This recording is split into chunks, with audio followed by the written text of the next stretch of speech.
Hello everyone, we are welcoming you all in finance foundation. आज हम लोग correlation analysis में रैंक कोरिलेशन के न्यूमेरिकल को सॉल्व करने के लिए जाएंगे, जो एग्जाम पॉइंट ऑफ व्यू से इंपॉर्टेंट है। तो विदाउट वेस्टिंग एनी टाइम सीधे हम लोग क्वेश्चन पे आते हैं। तो देखिए, क्वेश्चन में हमें गिवन है कि हमें स्पीयरमैन कोरिलेशन कोएफिशिएंट निकालना है। तो यहाँ पे जो स्पीयरमैन थे, इन्होंने ही क्या दिया था, रैंक कोरिलेशन का फॉर्मूला दिया था। इसके साथ हमें डेटा गिवन है। तो एक्स सीरीज का डेटा ये है, वाई सीरीज का डेटा ये है। तो देखिए, अब हम सॉल्यूशन पे आते हैं।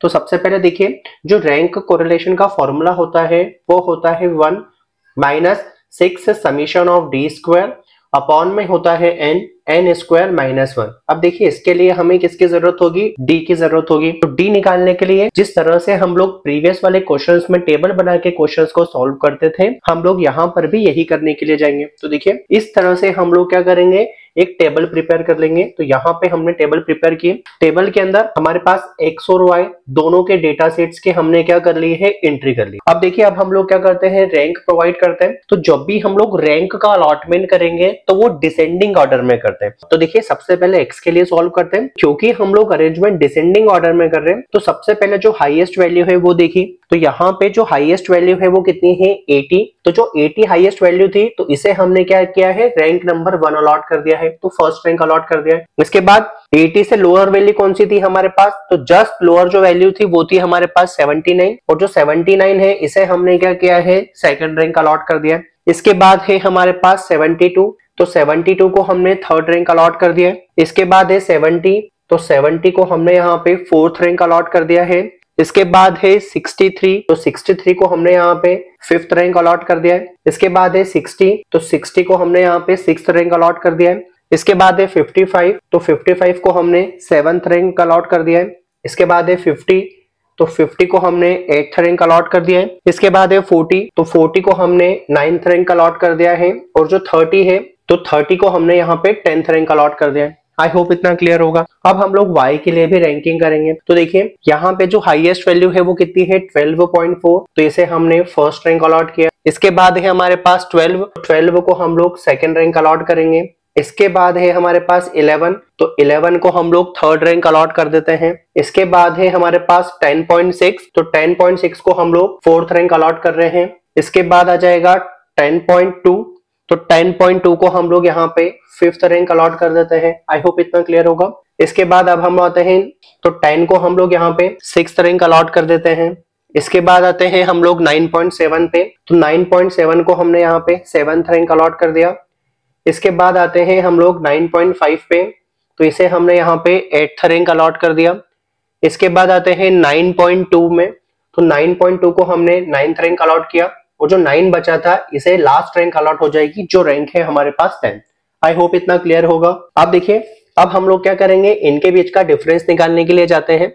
तो 4 में से 6 का माइनस। तो यहाँ पे जैसे हम लोग रैंक में से x में से y का माइनस कर रहे हैं, तो रैंक x की कितनी थी, 4। और यहाँ पे 4 माइनस 6 होगा, तो वैल्यू आ जाएगी -2। आप चाहें तो आगे पीछे भी कर सकते हैं, मीनिंग सेम ही होगा। क्योंकि अल्टीमेटली हम लोग यहाँ पे क्या करने वाले हैं, स्क्वायर करने वाले हैं। तो जब हम स्क्वायर करेंगे तो साइन तो कैंसिल ही हो जाएंगे। इसलिए आप चाहें तो पहले y को लिख सकते हैं, पहले x को लिख सकते हैं, उसका कोई इंपैक्ट नहीं होगा, हमारा आंसर चेंज नहीं होगा। 6 में से 4 का सब्ट्रैक्शन किया तो वैल्यू आ गई है 2। इसके बाद 8 में से 2 का सब्ट्रैक्शन किया तो वैल्यू आई है 6। 10 में से 10 का सब्ट्रैक्शन किया, वैल्यू आई है 0। 9 में से 9 का सब्ट्रैक्शन किया, वैल्यू आ गई है 0। 7 में से 8 का सब्ट्रैक्शन किया, वैल्यू आई है -1। 5 में से 7 का सब्ट्रैक्शन किया, वैल्यू आ गई है -2। 2 में से 3 का सब्ट्रैक्शन किया, वैल्यू आई है -1। 1 में से 1 का सब्ट्रैक्शन किया, वैल्यू हो गई है 0। और 3 में से 5 का सब्ट्रैक्शन किया तो वैल्यू हो गई है -2। आई होप इतना क्लियर होगा। अब देखिए, अब हम डी स्क्वायर निकालने के लिए जाएंगे। तो -2 का स्क्वायर कितना हो जाएगा आपके पास, 4। यहाँ पे भी होगा 4। 6 का स्क्वायर होगा 36। यहाँ पे 0 0। 1 का स्क्वायर होगा 1। 2 का स्क्वायर होगा 4। यहाँ पे होगा 1 0। और यहाँ पे हो गया है हमारे पास 4। आई होप इतना क्लियर होगा। अब हम लोग यहाँ पे एडिशन कर लेते हैं। तो 36 + 4 40, यहाँ पे हो गया है 44। 44 और 6 हुआ यहाँ पे 50। और 50 + 4, तो हमारे पास यहाँ पे समीशन ऑफ डी स्क्वायर की जो वैल्यू आ गई है ये आ गई है 54।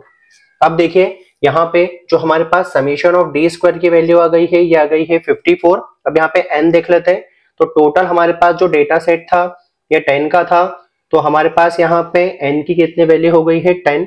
अब हम लोग ये वैल्यू को फॉर्मूला में पुट कर देते हैं, तो रैंक कोरिलेशन यहाँ पे हो जाएगा आर, क्योंकि स्पीयर्स में निकाल रहे हैं तो यहाँ पे हुआ एस 1 एज इट इज, क्योंकि फॉर्मूले का है। यहाँ पे होगा 6, समीशन ऑफ डी स्क्वायर की जगह आ जाएगा अब यहाँ पे 54 अपॉन एन की प्लेस पे 10, और यहाँ पे होगा 10 का स्क्वायर मतलब 100, और माइनस कर देंगे हम लोग यहाँ पे 1 का, फिर यहाँ पे होगा 1 माइनस 54 का जब हम 6 में मल्टीप्लाई करते हैं तो हमारे पास जो वैल्यू आ रही है वो आ जाएगी 3 2 4 10, और 99 का मल्टीप्लाई करेंगे तो यहाँ पे जो वैल्यू आ जाएगी वो आ जाएगी हमारे पास 99।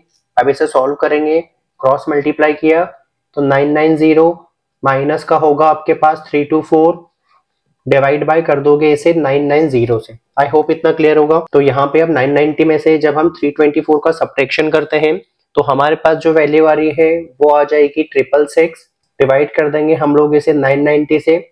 जब हम यहाँ पे डिवाइड करते हैं तो हमारे पास वैल्यू आ जाएगी 0.672, तो यहाँ पे हो गया है r इज इक्वल्स टू 672। तो यहाँ पे हमने r की वैल्यूज को क्या कर लिया है, कैलकुलेट कर लिया है। आई होप इतना क्लियर होगा। आई होप आपको क्वेश्चन समझ में आया होगा। अगर वीडियो अच्छा लगा है तो लाइक करें, शेयर करें, चैनल को सब्सक्राइब करें, जिससे आपके पास फर्दर वीडियोस का नोटिफिकेशन आ जाए। Thank you so much for watching.